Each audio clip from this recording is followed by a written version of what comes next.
राम राम भाई, finally delivery ले ली हमने और पूजा पाठ भी करवा लिया है गाड़ी का। अब थोड़ा सा जा रहे हैं गांव दादाजी से मिलने। दादाजी को भी दिखाएंगे गाड़ी, परिवार वालों को भी दिखाएंगे।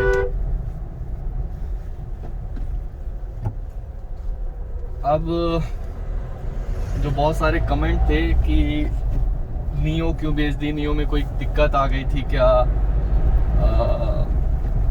ये गाड़ी लेने का क्या रीज़न है, कौन कौन सी गाड़ियां हैं आपके पास। और तो सभी सवालों के जवाब देने की कोशिश करूंगा इस वीडियो पे। मेरे पास अभी दो गाड़ियां हैं, एक है टाटा सफारी, उसका XT वेरिएंट, और दूसरी है ये महिंद्रा थार, ये LX टॉप वेरिएंट है। नियो क्यों बेच दी? नियो का सीन ये था कि नियो उतना ज़्यादा यूज़फुल थी नहीं हमारे लिए, क्योंकि सफारी आने के बाद फैमिली जो है मोस्ट ऑफ द टाइम वो सफारी पे ही क्या कहते हैं ट्रैवल कर रही थी। लॉन्ग ट्रिप होते थे, चाहे जो भी हो, अगर जब फैमिली जा रही है अब घर से बाहर तो सफारी में ही जाती थी। नियो बची फिर मेरे पास और पापा के पास, या फिर मेरे छोटा भाई के पास, मिंटू के पास, हम लोग ही यूज़ करते थे।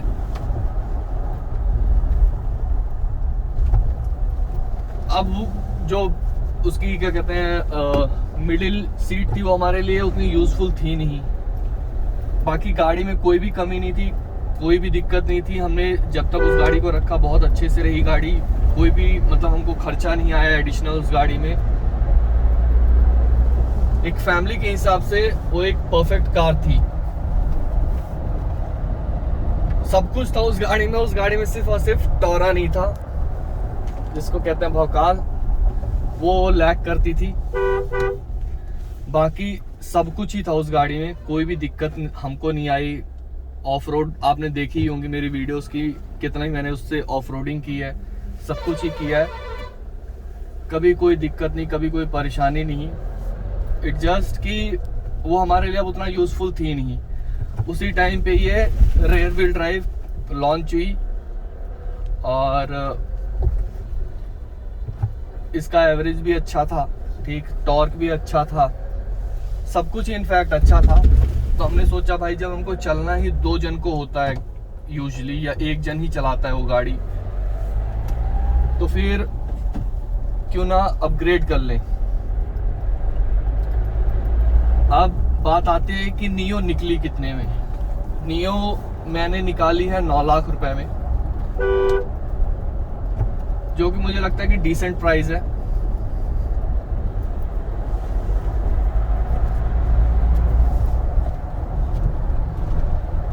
और ये मेरे को पड़ी है 13 लाख रुपए में। ये जहाँ का मैं रहने वाला हूँ, सीधी और सिंगरौली की और रीवा की, इनफैक्ट ये पहली डिलीवरी है जो मैंने उठाई है, फर्स्ट कार है ये। मैंने दो बुकिंग करवाई थी। एक बुकिंग का तो खैर जो डिलीवरी डेट थी वो फेब थी, जो कि मुझे मिल गई है। जो दूसरी मैंने ऑलमोस्ट 2 या 3 दिन के डिफरेंस के बाद करवाई थी, उसका डिलीवरी डेट मेरे को आया है 9 सितंबर 2026। तो आई थिंक डिमांड पे तो है ये कार, या डिमांड में नहीं है वो भगवान जाने की ये क्या सोच के उन्होंने मेरे को 26 की डिलीवरी डेट दी थी।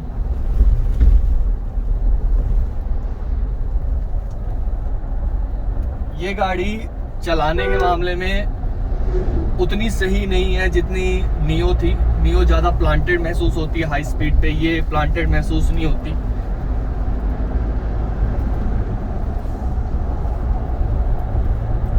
पर जो नियो से बेटर है इसमें चीज़ें वो है इसका क्लच।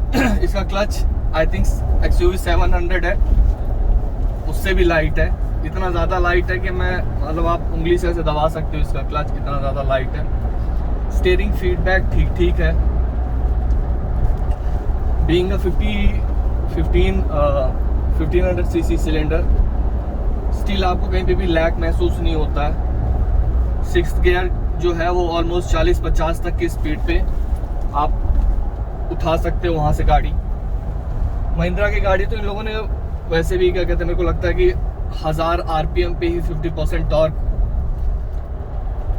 डिलीवर कर दे, ऐसा गियर रेशियो इन्होंने बनाया है, ट्यूनिंग की है। बाकी थार जो है वो स्पेशली हमने टोरा के लिए ली है कि जब भाई 2 लोग निकलते हो या 1 लोग ही निकलते हो तो निकलो तो फिर भौकाल में ही निकलो, क्यों कॉम्प्रोमाइज करना उससे। अदरवाइज कोई सेंस था नहीं ये गाड़ी खरीदने का। क्योंकि दूसरी बात, हाँ, रेयर व्हील ड्राइव ही क्यों ली, 4x4 क्यों नहीं लिया मैंने। अगर जो आप मेरे चैनल पे जाओगे तो बहुत सारी वीडियोस हैं नियो के साथ, जहाँ पर मैं नियो को बहुत एक्सट्रीम जगह पे लेके गया हूँ और नियो ने मुझे कभी भी निराश नहीं किया उन जगहों पे, बहुत इजीली निकल गई। इस गाड़ी में तो फिर भी BLD आता है, उस गाड़ी में तो कुछ भी नहीं था, कोई BLD नहीं, कोई कुछ नहीं, प्लेन सिर्फ रेयर व्हील ड्राइव। और उस सिर्फ रेयर व्हील ड्राइव से ही मैं अच्छे खासे टेरेन मैंने कॉन्कर किए। तो मेरे को वहां से कॉन्फिडेंस आ गया भाई कि जब क्या कहते हैं 260 Nm का टॉर्क, 100 bhp का इंजन, कहीं पे भी जा सकता है, कहीं से भी निकल सकता है। तो आई थॉट कि क्या कहते हैं भाई 118 bhp और 300 Nm टॉर्क वाला इंजन तो निकल ही जाएगा, प्लस इस पे BLD हो और जिसका क्या कहते हैं व्हील बेस भी छोटा हो। ये सारे रीजन है इस गाड़ी में अपग्रेड करने का और 4x4 ना लेने का। दूसरा जो अभी एवरेज दिखा रहा है, दिखाना थोड़ा सा पापा, ये आप देख लो, ठीक, इस पे जो एवरेज शो कर रहा है, मैं कह रहा हूँ कि जो 20 का शो कर रहा है और मेरे को अगर जो ये 16-17 भी दे रही होगी ना तो कुछ गलत नहीं दे रही है। बाकी स्टैंड्स आप देख लो कि कैसा मिलता है। इसका जो ड्राइविंग पोस्चर है वो बेटर है नियो से। नियो में बोनट उतना नहीं दिखता था, इसमें एज टू एज बोनट दिखता है, इसको चलाना थोड़ा सा आसान है।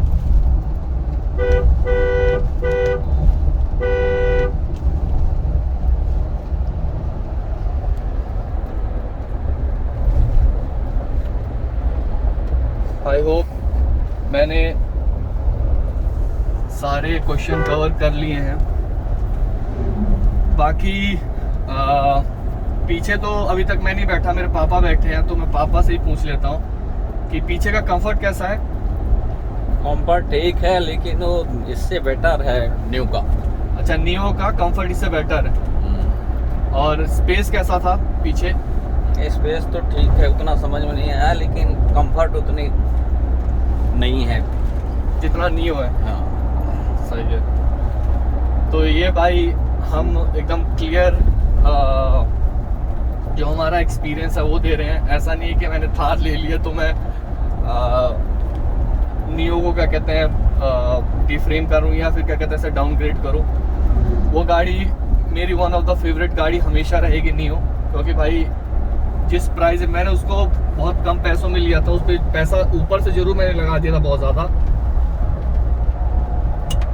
पर हमने उस गाड़ी में ऑलमोस्ट 10-10 लोग, 11-11 लोग ट्रैवल किए। हमने खेती बाड़ी का सामान लेके गए, स्टीप चढ़ाइयों पे गए, स्लश में गए, कहीं भी वो गाड़ी जवाब नहीं देती भाई, वो आपका भरपूर साथ देती है वो गाड़ी।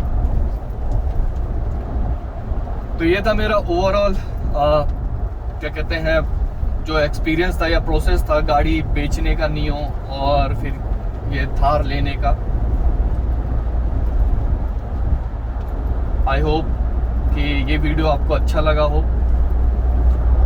सपोर्ट कीजिए ताकि यहाँ से भी कुछ रेवेन्यू आए, तो अपन भी क्या कहते हैं दूसरे यूट्यूबर्स की तरह और गाड़ियाँ खरीदें। ये जो गाड़ी हमने खरीदी है खुद की मेहनत से खरीदी है, खेती बाड़ी से खरीदी है।